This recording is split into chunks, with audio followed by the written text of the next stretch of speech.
Ako'y kahawakan,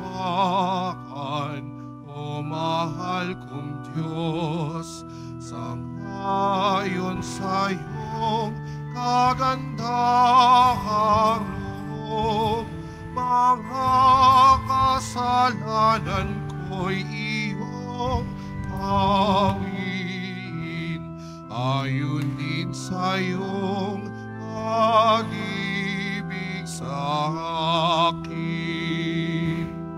Linisin mo sana ang aking karunungan at patawarin mo ang aking kasalanan. Ako'y kaawaan, o mahal kong Diyos, sangayon sa iyong kagandahang loob. Mga kasalanan ko'y iyong pawiin, ayon din sa iyong pag-ibig sa akin. Sa ngalan ng Ama at ng Anak at ng Espiritu Santo. Amen. Sumainyo ang Panginoon. At sumaiyo rin. Mga kapatid, tinipon po tayo bilang kaanib ng angka ng Diyos, kaya dumulog tayo sa maawaing Panginoong nagpapatawad ng lubos. Sinugong tagapagpagaling sa mga nagsisisi, Panginoon, kaawaan mo kami. Panginoon, kaawaan mo kami. Dumating na tagapag-anyayang mga makasalanan ay magsisi, Kristo, kaawaan mo kami. Kristo, kaawaan mo kami. Nakaluklok ka sa kanan ng Diyos Ama para ipamagitan kami. Panginoon, kaawaan mo kami. Panginoon, kaawaan mo kami. Kaawaan tayo ng makapangyarihang Diyos. Patawarin sa ating mga kasalanan at patnubayan sa buhay na walang hanggan. Amen. Manalangin tayo. Ama naming makapangyarihan, tunghayan mo kaming pawang may kahinaan, at upang kami maipagsanggalang, iabot mo sa amin ang iyong kanang kamay sa pamamagitan ni Hesukristo, kasama ng Espiritu Santo, magpasawalang hanggan. Amen. Magsiupo muna po ang lahat. Pagbasa mula sa aklat ni Propeta Isaías.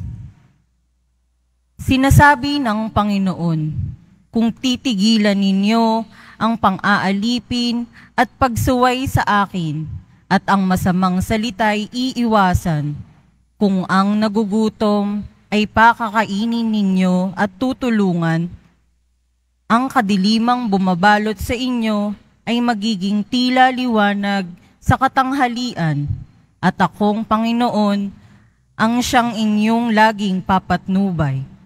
Lahat ng mabuting kailangan ninyo'y aking ibibigay at palalakasin ng inyong katawan.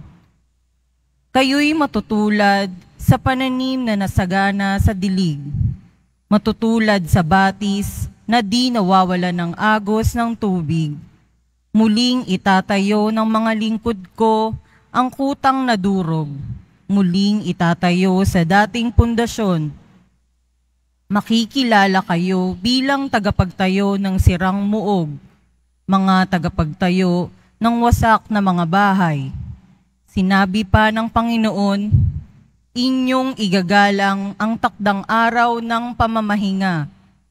Huwag kayong gagawa ng inyong gawain sa araw na banal. Sa araw na ito'y mamamahinga kayo't huwag maglalakbay, ni gagawa o maghuhunta ng walang kabuluhan. At kung magkagayon, ay madarama ninyo ang kagalakan sa paglilingkod sa akin. Bibigyan ko kayo ng karangalan sa harap ng buong daigdig, at lalasapin ninyo ang kaligayahan sa paninirahan sa lupaing ibinigay ko sa nuno ninyong si Jacob. Mangyayari ito pagkat akong Panginoon ang nagsabi nito. Ang salita ng Diyos. Salamat sa Diyos. Ituro mo ang iyong loob ng matapat kong masunod. Ituro mo ang iyong loob ng matapat kong masunod. Sa aking dalangin, ako'y iyong dinggin. Tugunin mo poon ang aking pagdaing. Ako'y mahina na't wala nang tumingin. Yamang ako'y tapat, ingatan ng buhay. Lingkod mo'y iligtas sa kapahamakan, pagkat may tiwala sa'yo kailanman. Ituro mo ang iyong loob ng matapat kong masunod. Ikaw ang aking Diyos, ako'y kahabagan. Sa buong maghapoy siyang tinatawagan. Poon, ang lingkod mo'y dulutan ng galak, sapagkat sa iyo ako tumatawag. Ituro mo ang iyong loob ng matapat kong masunod. Mapagpatawad ka at napakabuti mo sa dumadalangin at sa nagsisisi. Ang iyong pag-ibig ay mananatili. Pakinggan mo poon ang aking dalangin. Tulungan mo ako, ako'y iyong dinggin. Ituro mo ang iyong loob ng matapat kong masunod. Magsitayo po ang lahat. Nagpupuri kami sa'yo, Panginoong Jesu Kristo. Nagpupuri kami sa'yo, Panginoong Jesu Kristo. Sinabi ng kong mahal, di ko nais na mamatay ang mga makasalanan.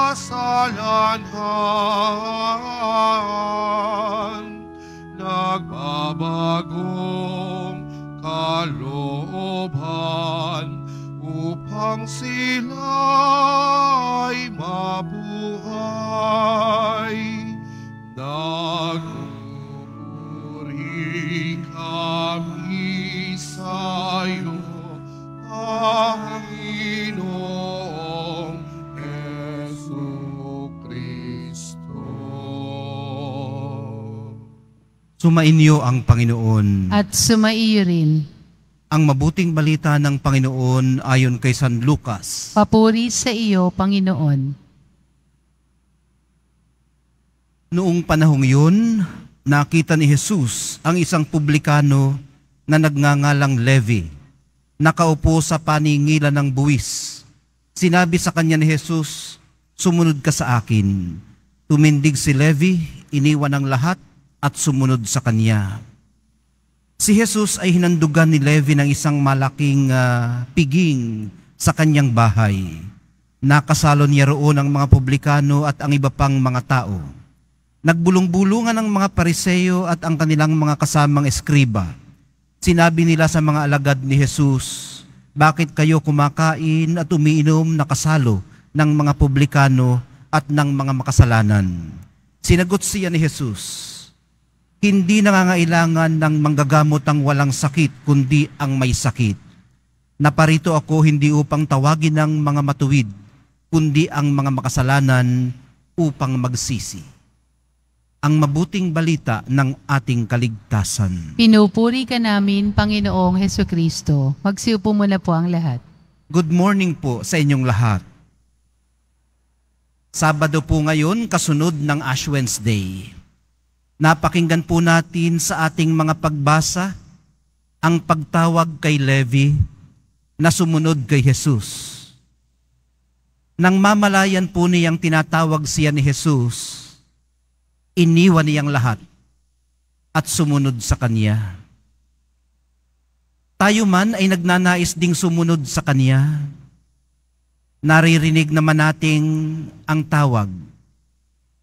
Sabi nga sa Salmong Tugunan, "Ituro mo ang iyong loob ng matapat kong masunod." So meron tayong pagnanais na sumunod. Gusto nating sumunod. Kung minsan nga lang hindi natin alam kung ano ang niloloob ng Diyos sa atin. At kung paano ba talaga sumunod sa Kanya. Paano natin malalamang sumusunod na nga tayo sa Kanya? May mga indicators po naman na sinasabi ang Panginoon sa pamamagitan ni Propeta Isaias. Nakapaglista po ako ng 3 base sa unang pagbasa. Ang una po, kung natigilan na natin ang pang-aalipin at pagsuway. Tigilan ang pang-aalipin at pagsuway. Ikalawa, kung naiiwasan na natin ang masasamang salita, iwasan ang masasamang salita. At ikatlo po, kung pinakakain na natin at tinutulungan ang mga nagugutom. Yung 3 iyon ang nailista ko. No? Pero habang binabasa ko ito sa inyo ngayon, na-realize ko lang na meron palang movement ang mga indicators na ito na maaari nating mabantayan sa ating sarili. Yung sa una, yung pang-aalipin at pagsuway, maaaring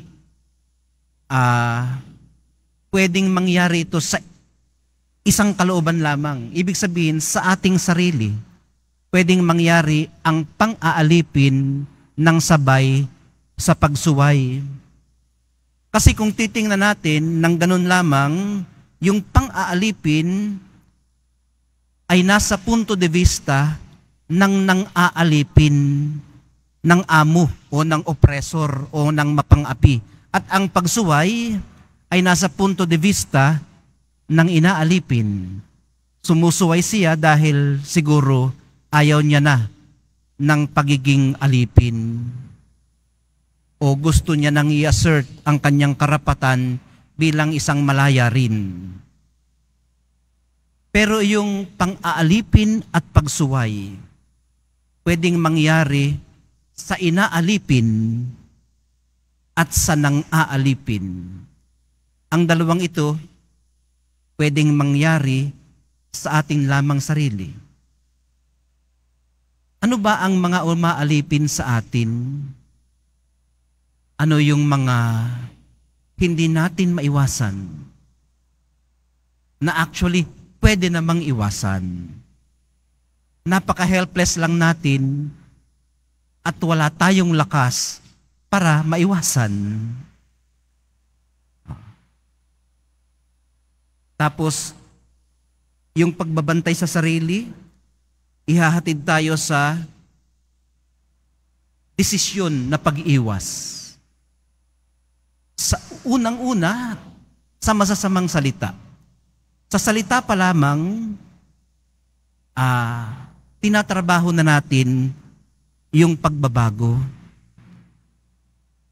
At yung salita, kung mababantay natin ang movement ng pagbabago, ihahatid tayo sa aksyon o sa konkretong paggawa ng kung ano ang na-evoke sa ating kalooban ng pagbabagong ito na naghahari sa ating puso. At ang pinaka-natural na maaari nating gawin, lalo na ngayong panahon ng Kwaresma, ay tumulong. Concretely, nararamdaman, nakikita, nakakabusog para sa mga nagugutom. Ibig sabihin, hindi lamang salita, kundi gawa. Dito ko dadalhin ng paglaya sa pang-aalipin at pagsuway. Dito ka dadalhin ng paglaya para makasunod ng lubusan sa niloloob ng mahal na Poong Jesus Nazareno. Ngayon, saka lang po ba natin masasabing sumusunod na tayo sa Kanya pag nagawa na natin ang mga ito? Sa tingin ko po naman ay hindi. Alam din naman ng Diyos na tayo ay mahina at mahihirapan tayo rito. Kasi tayo mismo ay nagugutom. Tayo mismo ay nangangailangan. At para magsakripisyo ay talagang malaking sakripisyo para sa atin. Pero ito ang hamon sa atin ng Ebanghelyo. Nung tawagin si Levi, tumayo siya, he dropped everything and followed Jesus. Hindi yun madaling gawin sa kanya. Komportable na siya sa kayamanan. Komportable na siya sa kaalwanan ng kanyang kinasanayang buhay. Pero nung narinig niya ang tawag, pinakinggan niya ito, nagdesisyon siya, ito na.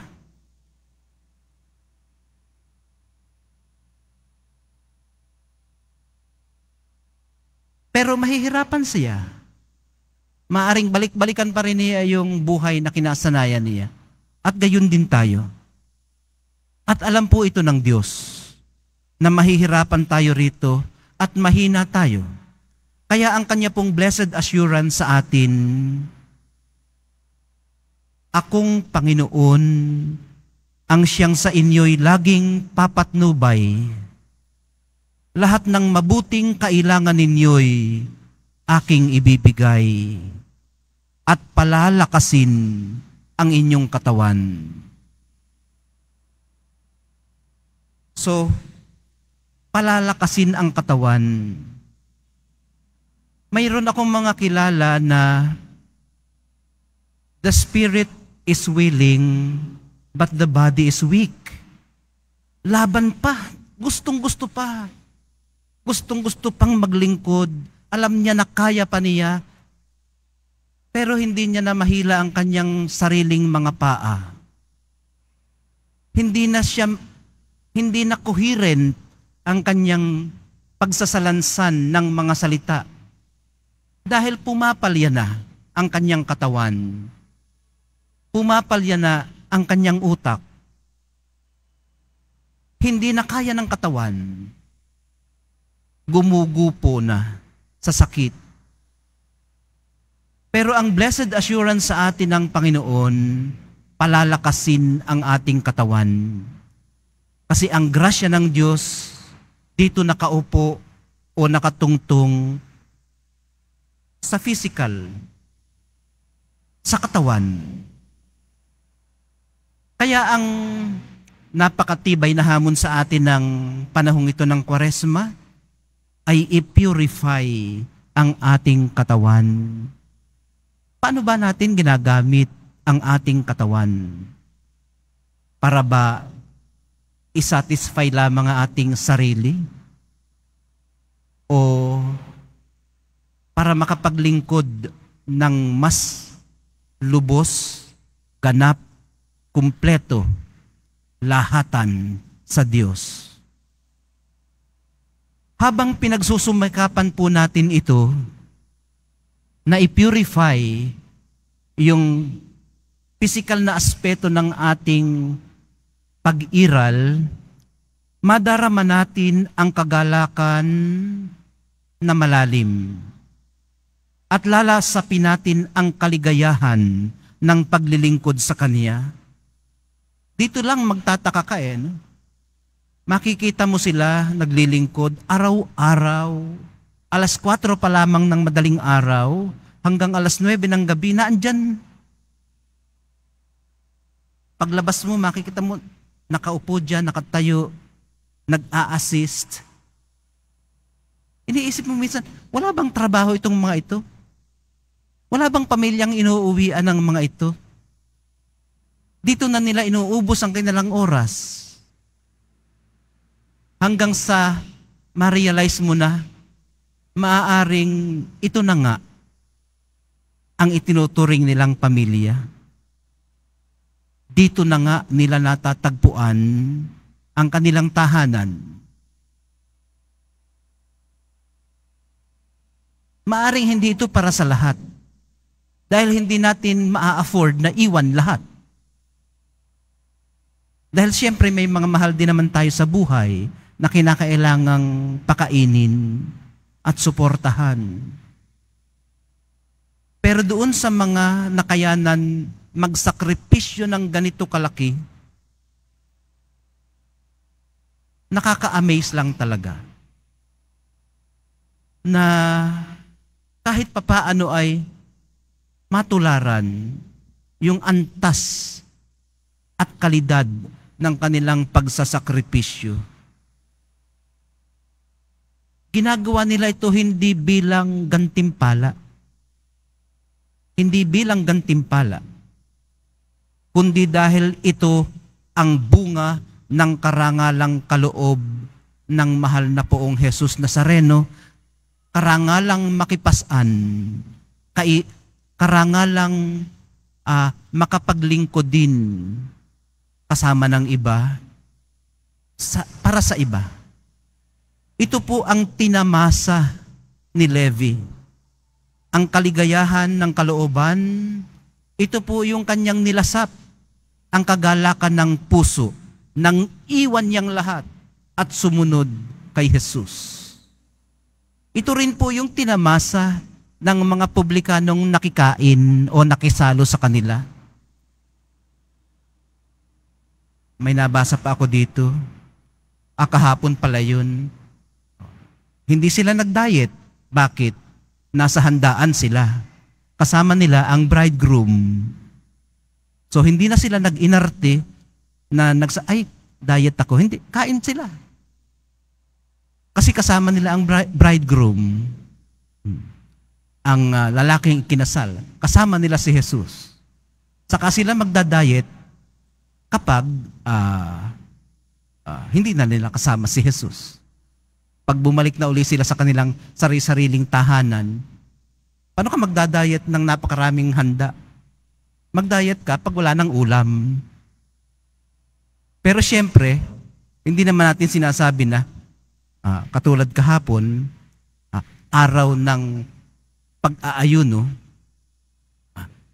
oobserbahan natin yung hinihingi sa atin ng ating disiplina na mag-abstain at mag-ayuno sa tamang mga panahon. Kung ito po ang tinamasa ni Levi at ng mga publikano na nakisalo sa kanila, ito naman ang ipinagkait ng mga Pariseo at mga eskriba sa kanilang sarili. Ano po ang ipinagkait nila sa pagmamalupit nila sa kanilang sarili dahil sa pagsilo kay Jesus? Ipinagkait nila ang kaligayahan at kagalakang dulot ng pagsunod sa Kanya. Hindi nila yun natikman. Hindi nila yun na-enjoy dahil pinili nila na siluin si Jesus.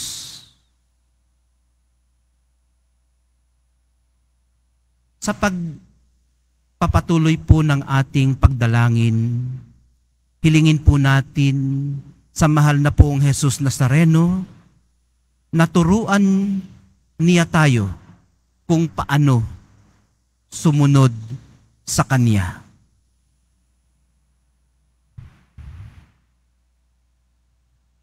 Magsitayo po ang lahat.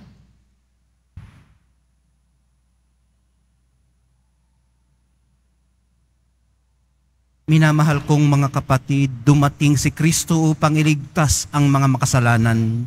Buong kababaang loob sa pagtugon sa Kanyang tawag, ilapit natin sa Ama ang ating mga panalangin at sa bawat paglapit ang atin pong dalangin. Banal na tagapagpagaling, gawin mo kaming buo. Banal na tagapagpagaling, gawin mo kaming buo. Ang simbahan naway maituring bilang isang tahanan ng nagpapagaling para sa mga mahihina at makasalanan. Manalangin tayo. Banal na tagapagpagaling, gawin mo kaming buo. Sa tulong ng mahal na Birheng Maria, naway mamayani ang kapayapaan sa bawat bansa sa buong mundo sa pamamagitan ng habag na ipinakikita nila sa isa't isa. Manalangin tayo. Banal na tagapagpagaling, gawin mo kaming buo.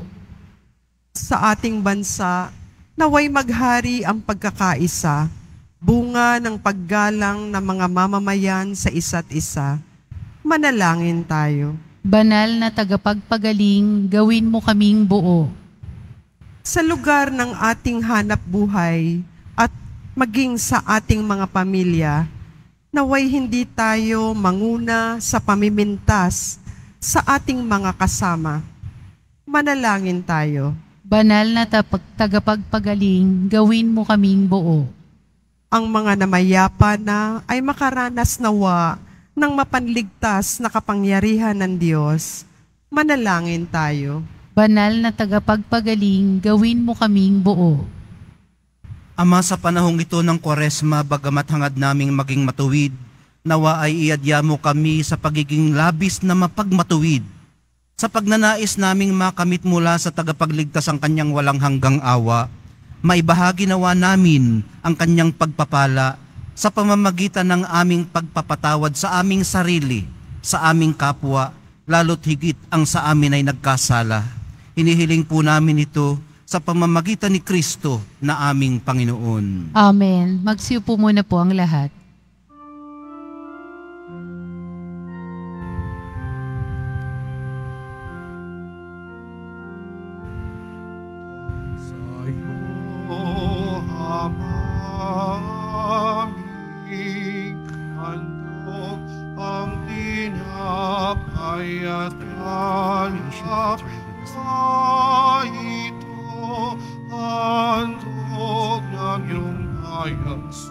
Sumasamot, humihingi ng patawad mo.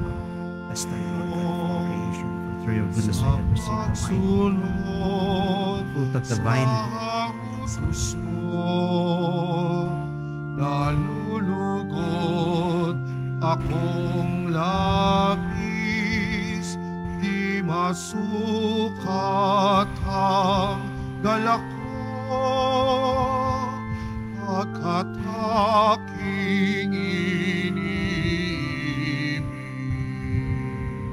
Sa'yo, Ama, aming handog ang tinapay at alak na ito, handog ng iyong bayang sumasamo.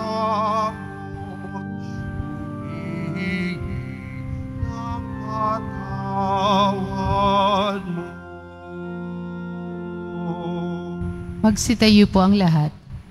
manalangin po kayo mga kapatid, upang itong ating paghahain ay kalugdan ng Diyos Amang makapangyarihan. Tanggapin nawa ng Panginoon itong paghahain sa iyong mga kamay, sa kapurihan niya at karangalan, sa ating kapakinabangan at sa buong sambayanan niyang banal. Ama naming makapangyarihan, tunghayan mo ang paghahaing ito ng iyong pakikipagtipan at ng aming pagsamba.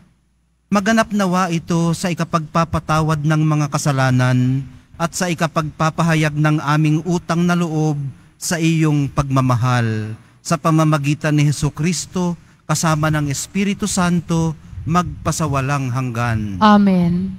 Sumainyo ang Panginoon. At sumaiyo rin. Itaas sa Diyos ang inyong puso at diwa. Itinaas na namin sa Panginoon. Pasalamatan natin ang Panginoong ating Diyos. Marapat na siya ay pasalamatan. Ama naming makapangyarihan, tunay ngang marapat na ikaw ay aming pasalamatan sa pamamagitan ni Hesukristo na aming Panginoon. Sa pagbabaka sakali mong kami bubuti, isinugo mo si Hesukristo upang pangunahan kami. Bilang pagsunod sa iyong atas na bigay, ipinahayag ng iyong anak ang iyong kalooban na ang mga apit dukha ay kanyang damayan. Ngayon ay iyong inihahandog ang pagkakataong aming maisaloob, ang kanyang ganap at kusang paglilingkod upang sa iyo'y lagi kaming makasunod. Kaya kaisa ng mga anghel na nagsisiawit ng papuri sa iyo, nang walang humpay sa kalangitan, kami nagbubunyi sa iyong kadakilaan. Santo, Santo, Santo, Panginoong Diyos ng mga hukbo, napupuno ang langit at lupa at kaginaan mo. Sana sa kaitaasan,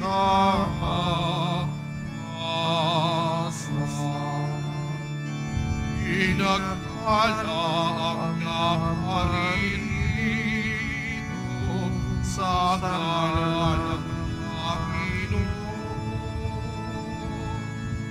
Sana sa kaitaasan.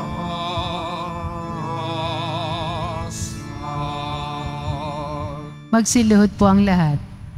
Ama naming banal, ikaw ang bukal ng tanang kabanalan. Kaya't sa pamamagitan ng iyong Espiritu, gawin mong banal ang mga kaloob na ito, upang para sa amin maging katawan at dugo ng aming Panginoong Hesukristo. Bago niya pinagtiis ang kusang loob na maging handog, hinawakan niya ang tinapay, pinasalamatan kaniya, pinaghati-hati niya iyon, iniabot sa kanyang mga alagad at sinabi, "Tanggapin ninyong lahat ito at kanin, ito ang aking katawan na ihahandog para sa inyo."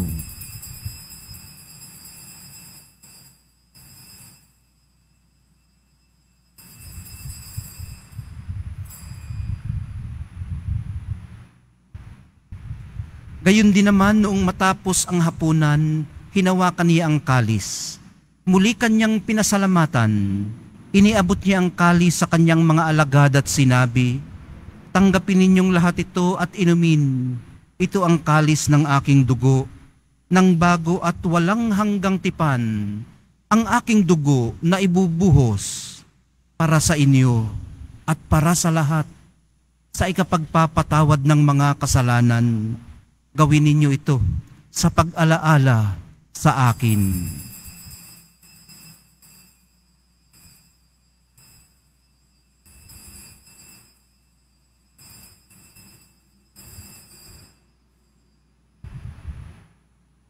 Magsitayo po ang lahat. Ipagbunyi natin ang misteryo ng pananampalataya. Si Kristo'y namatay, si Kristo'y nabuhay, si Kristo'y babalik sa wakas ng panahon.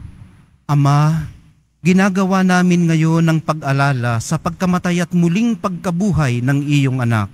Kaya't iniaalay namin sa iyo ang tinapay na nagbibigay buhay at ang kalis na nagkakaloob ng kaligtasan. Kami nagpapasalamat dahil kami iyong minarapat na tumayo sa harap mo para maglingkod sa iyo. Isinasamo namin kaming magsasalo-salo sa katawan at dugo ni Kristo ay mabuklod sa pagkakaisa sa pamamagitan ng Espiritu Santo. Ama, lingapin mo ang iyong simbahang laganap sa buong daigdig. Puspusin mo kami sa pag-ibig.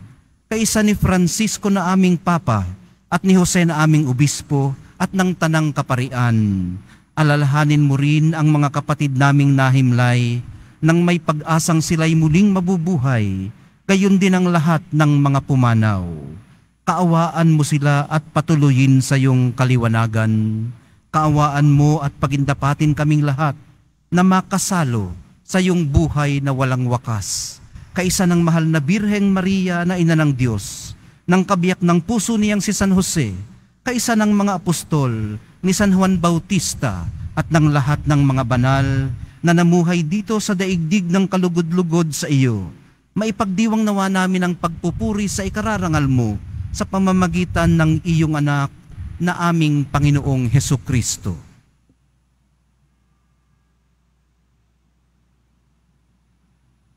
Sa pamamagitan ni Kristo, kasama niya at sa Kanya, ang lahat ng parangal at papuri ay sa iyo, Diyos Amang makapangyarihan, kasama ng Espiritu Santo, magpasawalang hanggan.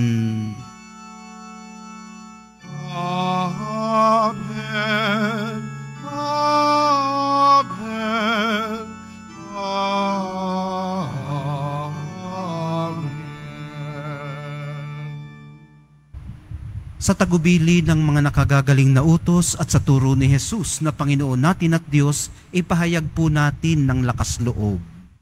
Ama namin, Sumasalangit ka, sambahin ang ngalan mo, mapasa amin ang kaharian mo, sundin ang loob mo dito sa lupa para nang sa langit. Bigyan mo kami ngayon ng aming kakanin sa araw-araw, at patawarin mo kami sa aming mga sala, para ng pagpapatawad namin sa nagkakasala sa amin. At huwag mo kaming ipahintulot sa tukso, at iadya mo kami sa lahat ng masama. Hinihiling po namin kami iadya sa lahat ng masama, pagkalooban ng kapayapaan araw-araw, iligtas sa kasalanan, at ilayo sa lahat ng kapahamakan, samantalang aming pinananabikan ang dakilang araw ng pagpapahayag ng tagapagligtas naming si Hesukristo. Sapagkat iyo ang kaharian at ang kapangyarihan at ang kapurihan magpakailanman. Amen. Panginoong Hesukristo, sinabi mo sa iyong mga apostol, kapayapaan ang iniiwan ko sa inyo, ang aking kapayapaan ang ibinibigay ko sa inyo. Tunghayan mo ang aming pananampalataya at huwag ang aming pagkakasala. Pagkalooban mo kami ng kapayapaan at pagkakaisa ayon sa iyong kalooban, kasama ng Espiritu Santo, magpasawalang hanggan. Amen. Ang kapayapaan ng Panginoon ay laging sumainyo. At sumaiyo rin. Magbigayan po kayo ng kapayapaan sa isa't isa.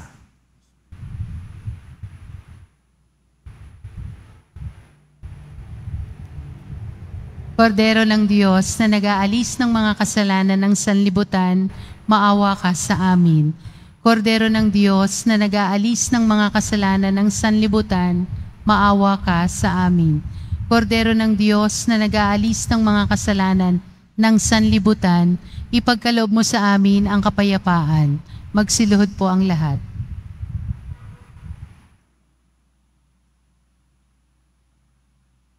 Ito ang kordero ng Diyos. Ito ang nag-aalis ng kasalanan ng sanlibutan. Mapapalad ang mga inaanyayahan sa piging ng kordero. Panginoon, hindi ako karapat-dapat na magpatuloy sa iyo, ngunit sa isang salita mo lamang ay gagaling na ako.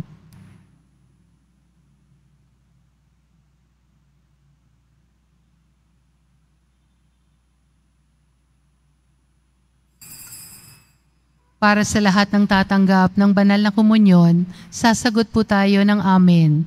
Pagkasabi ng pari o ng lay minister ng katawan ni Kristo, at isubo agad sa bibig bago umalis sa harapan ng pari o lay minister. Sumunod po tayo. Maraming salamat po.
bawat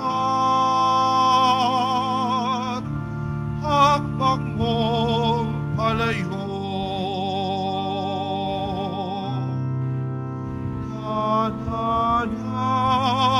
Nananangis niyang yaring puso, hanghal pa rin ang bibig mo.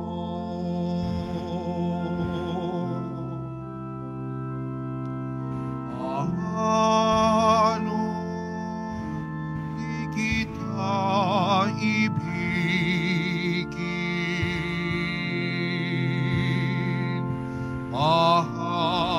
Anong di ka patawarin?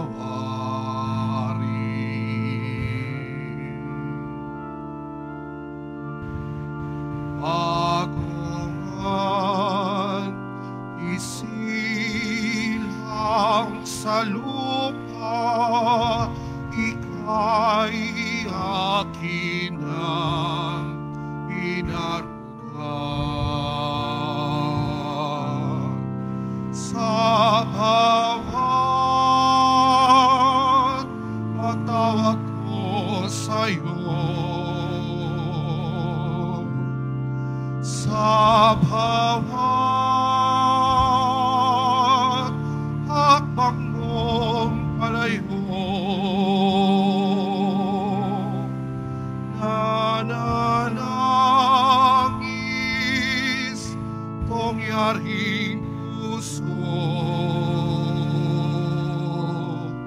hanghal pa rin ang piling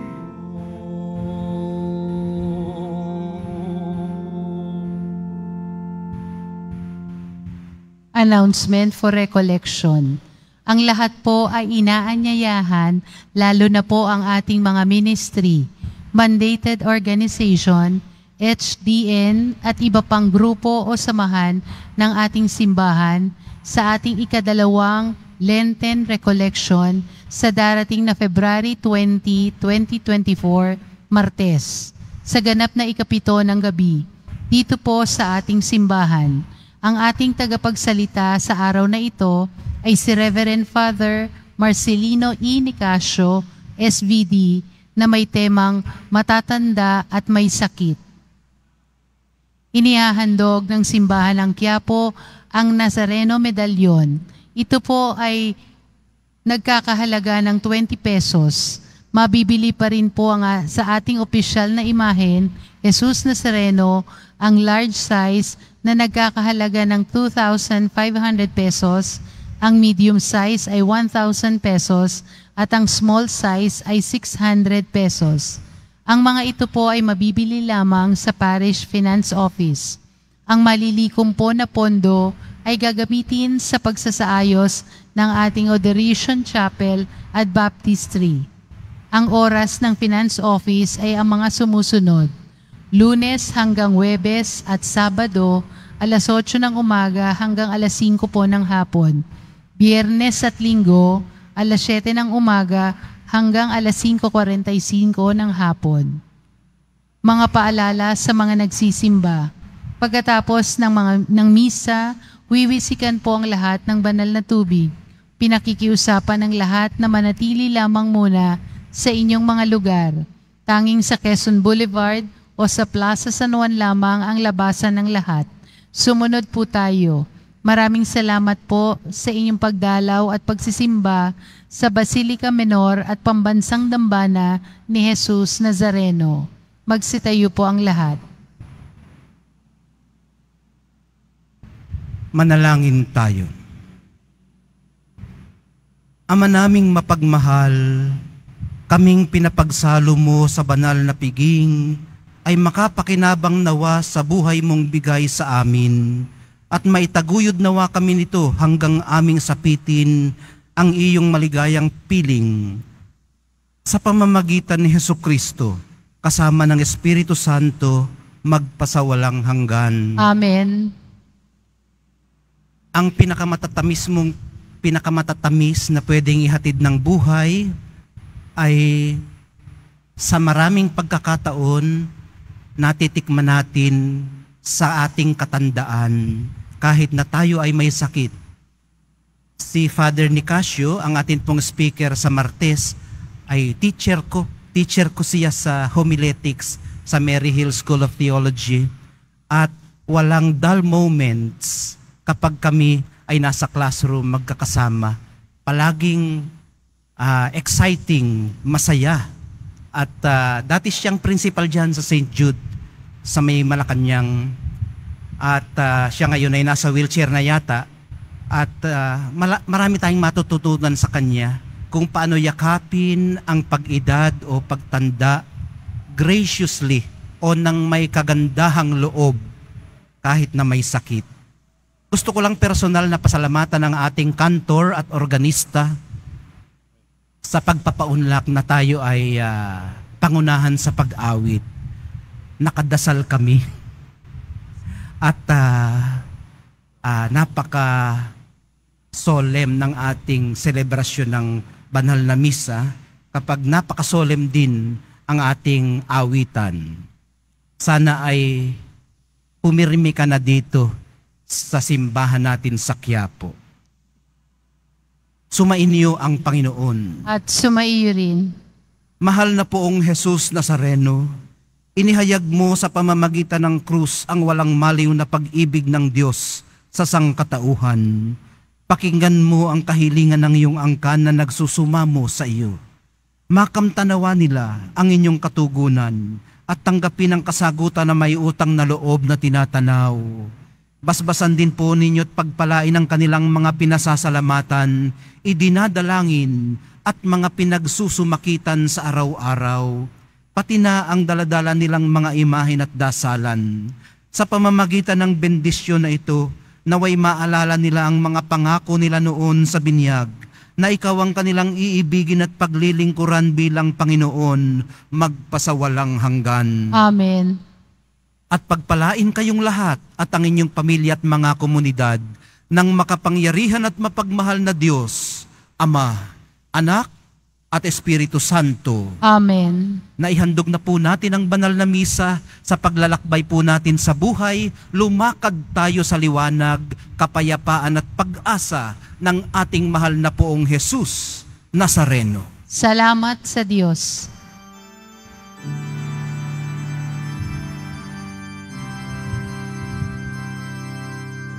Nuestro Padre Jesus Nazareno, sinasambahan namin.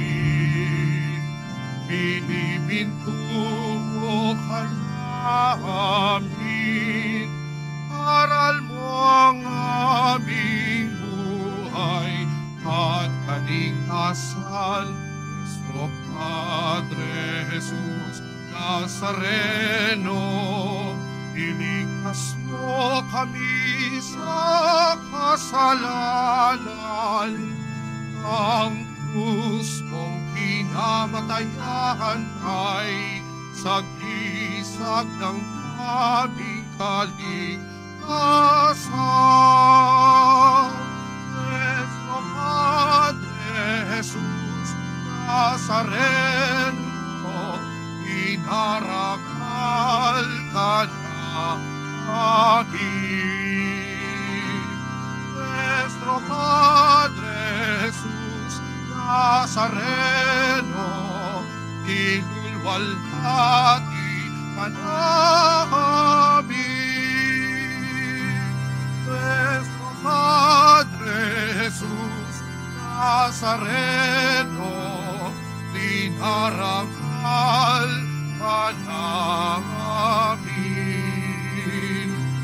Nuestro Padre Jesus Nazareno, nilulwalhati